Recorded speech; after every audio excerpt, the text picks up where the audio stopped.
Following on from the last post, here's what happens to Limpit when he gets attacked. So you don't have a problem dealing with my powerful fireball spell?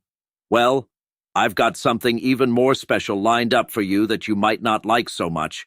You malformed, shrunken, detestable, hideous creature, Constanti bellowed, as he hovered over the orb in Simon's living room, getting more and more worked up. The sound of a highly agitated Constanti set Yippee off with another ferocious round of barking as the mutt remained locked away beyond the living room door.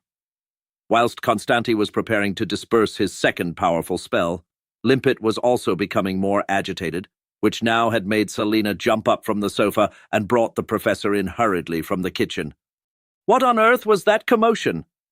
The gaping hole in the window proved somewhat distressing. Princess Selina swapped puzzled looks with the professor before moving forward to attend to Limpit. But before she could step 1 foot forward, Professor Tinsey pulled her by the shoulder. Don't try it. This may be too dangerous. Don't worry about Limpit. He is more than able to handle himself when under attack. But Selina wanted to help the amicable beast she had recently befriended. She clasped her powerful magical pendant, thinking hard about what kind of spell she could conjure up to protect the small dragon. It gave her some comfort to know that she did have access to some powerful magic she could call on when needed, even though she didn't know how best to use the object properly. Limpit proudly spoke out. Don't worry about me, Princess. I'm not easily beaten by any man or beast. There's a rather foolhardy Uni mage at the other end of the evil eye staring at us from outside, and I have a pretty good idea who the nasty culprit could be. Evil eye? The professor said, looking more concerned, his grip on Selina's shoulder tightening. Please, Professor, I want to help Limpit. Let me at least try to do something, Selina pleaded.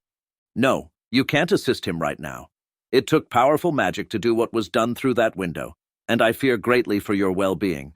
You're not a seasoned Uni mage who can face the opponent Limpit's pitted against. You're merely a young lady unicorn, and I have an important responsibility to look after you and ensure you aren't put in harm's way. Professor Tinsey was right to be cautious and hold Selina back, because worsen the situation did a few seconds later. As Constanti incanted his new spell, a deep blue ball began circling above the mini-orb. It looked like it was comprised of hundreds of tiny icicles, swirling furiously in the shape of a sphere. Like the fireball before, this new ball expanded quickly in diameter, and when it was about 5 feet wide from side to side, it began to spin around faster and faster as more small icicles took shape. And then they suddenly began shooting toward Limpit at high speed.